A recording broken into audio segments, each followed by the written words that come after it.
perkenalkan, nama saya Maldo Ahmed Zulkarnain dengan NIM 2019-5488. Pada kali ini saya akan membahas mengenai beberapa chapter mata kuliah manajemen strategi. Masuk pada chapter pertama yaitu Basic Concept of Strategic Management. Apa sih strategic management? Yaitu serangkaian keputusan dan tindakan manajerial yang berpengaruh pada kinerja perusahaan di masa yang akan datang, agar perusahaan dapat mencapai dan mempertahankan keunggulan kompetitifnya. Nah, apa sih manfaat mempelajari strategic management? Itu untuk mengetahui strategi apa yang paling kompeten atau signifikan pengaruhnya bagi perusahaan, dan agar mengetahui pengembangan visi strategi apa yang harus dilakukan. Nah, terdapat 5 basic concept of strategic management. Yang pertama adalah environmental scanning, yaitu mengumpulkan dan memperoleh informasi dan lingkungan eksternal dan internal kepada orang-orang penting dalam perusahaan. Biasanya perusahaan menggunakan SWOT analysis. Yang kedua adalah strategi formulation. Di sini kita menginvestigasi, menganalisa, dan menjalankan objektif, vision, strategi, dan guideline. Yang ketiga ada strategi implementation, di mana kita menerapkan program atau aktivitas apa yang harus dikerjakan. Kemudian yang keempat adalah evaluation and control, yaitu mengevaluasi kinerja atau performance dari perusahaan kita. Kemudian yang terakhir ada feedback or learning process. Di sini kita melakukan pendekatan berkelanjutan.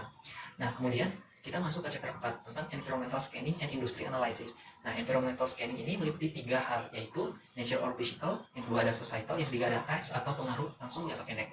Dan di environmental scanning ini juga membahas Porter 5 Force, di mana membahas tentang ancaman yang ada pada suatu perusahaan atau industri. Nah, apa saja sih 5 hal tersebut? Yang pertama itu ada risk of new entrants, yang kedua adalah rivalry among existing firms, yang ketiga adalah risk of substituted product or services, keempat adalah risk of the bargaining power of buyer, dan yang kelima adalah the bargaining power of supplier.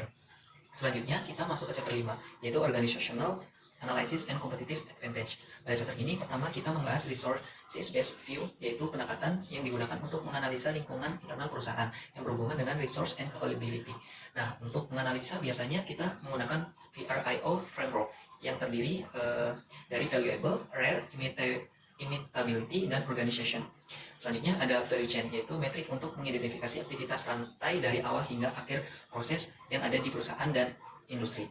Selanjutnya kita juga membahas organizational structure, yaitu macam-macam dari bentuk structure organisasi. Yang pertama ada simple structure, kedua functional structure, ketiga divisional structure. Di chapter ini juga membahas beberapa strategic issue. Yang pertama itu marketing issue, yang kedua finance issue, yang ketiga R&D issue, yang keempat operation issue, dan HRM issue. Nah, selanjutnya kita masuk ke chapter 6, strategi formulation business strategi. Nah, apa sih formulation strategi? Yaitu analisa dan perencanaan misi, tujuan, dan strategi dan kebijakan perusahaan, yang biasanya itu dimulai dengan menganalisa situasi eksternal dan internal menggunakan EVAS dan IVAS. Setelah EVAS dan IVAS itu dibentuk, kemudian biasanya dirangkum dalam satu bagian, yaitu SFAS, yang digunakan untuk mencocokkan faktor eksternal dan internal perusahaan itu sendiri. Nah, selanjutnya setelah terbentuk bagian SFAS, perusahaan memformulasikannya strategi berdasarkan misi, tujuan, dan kebijakannya. Untuk mencapai kompetitif advantage ada 2 cara, yaitu kompetitif, di mana di sini terdapat cost, leadership, dan diferensiasi. Yang kedua dengan cara kolaboratif, di mana terdapat kolusi dan strategi alliance, contohnya joint venture. Kemudian kita masuk ke chapter 7, yaitu strategic formulation corporate strategy. Dalam corporate strategy terdapat 3 isu utama yang dibahas. Yang pertama ada directional strategy, yang terdiri dari growth strategi, stability strategi, dan retention. Dan yang kedua ada portfolio analysis, di mana membahas tentang bisnis mana sih yang memberikan keuntungan bagi perusahaan, baik dari produk atau layanannya. Nah, terdapat 4 kategori dalam portfolio analysis, yaitu cash cow, star, dog, and question mark. Lalu isu yang ketiga ada parenting strategi, yaitu bagaimana perusahaan mengkoordinasikan sumber daya untuk meningkatkan capability.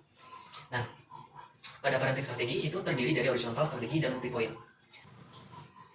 Masuk pada chapter terakhir, chapter 8, yaitu strategi formulation, functional strategy, and strategic choice. Nah, strategi fungsional itu apa sih? Yaitu strategi dari bagian atau unit perusahaan untuk memaksimalkan produktivitas sumber daya dan capability yang dimiliki untuk menciptakan keunggulan bersaing.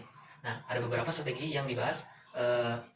Yang pertama itu adalah marketing strategi, yang kedua financial strategi, ada juga R&D strategi, terus operation strategi, purchasing strategi, logistik strategi, SRM strategi, dan IT teknologi. Nah, di sini saya akan menjelaskan mengenai marketing strategi, di mana berkaitan dengan selling, distribusi, dan pricing dari produknya. Di mana selling membahas mengenai market development dan product development, sedangkan distribusi membahas push and pull strategi. Dan yang terakhir pricing membahas penetration pricing, scheme pricing, dan dynamic pricing. Sekian dari pembahasan saya, kurang lebihnya mohon maaf. Terima kasih.